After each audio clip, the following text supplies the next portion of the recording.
Colorado struggled this year, but what do you see from them in a scouting report? Multiple on offense. Quarterback that's got experience, transfer from Kansas, so big physical tight end and Nick Casa that presents some matchup problems. Shuttle 3 or 4 running backs in there. Got a couple receivers starting with Nelson Spruce, catching ball extremely well. They run a multiple attack. They can run some power running game. They'll run some spread stuff. Do a great job with the screen game. Really moved the ball. Ran 85 plays against USC. Really kind of couldn't finish when they were in the red zone, which is, probably a combination of USC on defense, but them a little bit on offense. So multiple looks on the offensive side of the ball, and they got a couple playmakers that we got to be aware of. Go back to Rob. You mentioned the tight end. Safarian Jenkins got banged up against you guys. Has there been a tight end that really tested you or been an issue? I mean, is this going to be a guy that presents a relatively different challenge? No, he's a lot like Safarian Jenkins. That because he's so big. I mean, he's a 6'6", 260-pound kid. Was a converted defensive player for them. Was really a highly recruited kid coming out of high school as a defensive end, one of the top kids in the country. So, from a physical matchup, a lot bigger than most of the tight ends that we face. So, Raise your hand if you have a question. Warren.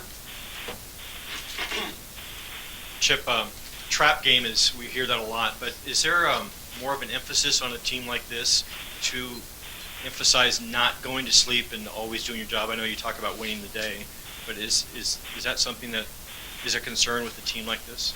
No, we keep the same approach, so it doesn't matter who you're playing. If you're consistent in your approach and what you do, then we anticipate that not being an issue, but we don't overemphasize it depending on who we play, because if you do, you kind of give into that notion. So. No, I mean, I look at Michael as kind of that kid who's just got such a great knowledge of our system, not only what he does, but how everybody else fits into it. So you'll see Michael, especially with the younger guys, making sure that they get a line in there in the right spots. And, whether that's a glue guy or a coach on the field, he brings that mindset just because he just has a great football mind, and he really, truly understands exactly what we're doing. And where not only he's supposed to be, but where everybody else is supposed to be. And then even more importantly, what offenses are trying to do to attack us. And I think he's so great at diagnosing plays that because he's watched so much tape and studied it so much that he's got a great understanding of how our defense is going to stop what exactly they're running. Chip, Avery and Brian each talked to me about how they roomed together freshman year and they're familiar with each other and that helps them on the field. Have you seen a chemistry between those two that's helping them in the defensive backfield? Yeah, I mean, I don't know about housing arrangements per se with most of our guys, so but they get our secondary because of what we do things schematically. There's got to be a lot of understanding, especially at the safety spot, because one guy can be down in the coverage and then the next play the next guy's down, and who's playing high, who's playing low. There's got to be a great understanding between those guys. Whether they lived together 2 or 3 years ago, I don't think really has any bearing on that. But there's got to be constant communication between our safeties in how they fit and where we're going to be. And when you see some busts in coverage, you may have 2 guys low and nobody's high, and that's a problem. But those guys have to have constant communication in terms of where they are, and that's what I think Brian and Avery really do. And you can throw Eric Dargan in that mix too, because we don't miss a beat when Dargs is in there. So. Marcus had a huge game running the ball. How much of what you want to do as an offense is predicated on him being able to run the ball?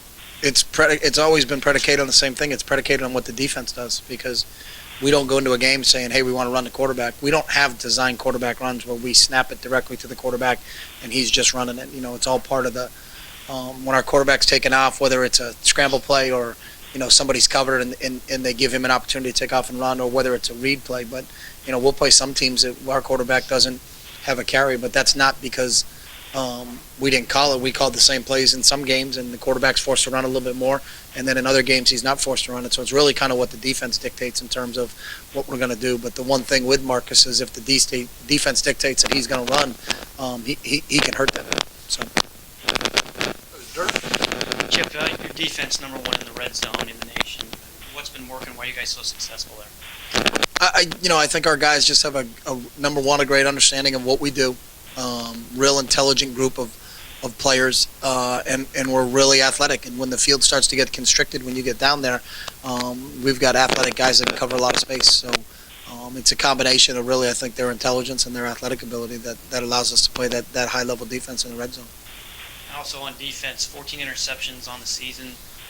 It's not just coming from the defensive backs, but the linebackers as well. What's working there? Again, good athletes. They've all got really, really good hands. You know, they've got a good knowledge of the scheme. You know, so they know where they're supposed to be.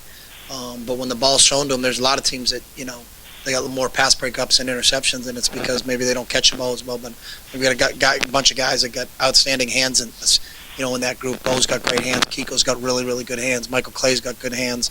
You know, Avery obviously has got really good hands. Eric Dargan may have the best hands out of all those guys. But Efo can catch. Efo's a punt returner, kick return guy. Terrence Mitchell can catch. Bunch of guys back there that are real athletic and can catch the football real well. Coach, after the Arizona State win, you said your team doesn't flinch, they don't blink when something goes wrong. Where does that come from? I think their confidence. You know, they got to understand that one play is not going to define a football game. You know, and that we always want to play the next snap. You know, and we're going to make mistakes, but we play with great effort. And I also think they do a great job from a preparation standpoint of making sure, you know, you may fool them once, but you're not going to fool them twice on defense. You know, we may have a sloppy exchange in the backfield or a miscommunication up front, but that's not going to be a consistent thing that happens. And, you know, no one plays a perfect game, and you can't dwell on what happened in the past. You can learn from it, but you can't dwell on it. And I think our guys are confident that, you know, we got the ability to score points, and we got the ability to stop people over the course of 60 minutes. People are going to make plays in every game that you play against you, but it's about always playing the next snap, and I think that's kind of what our mentality is.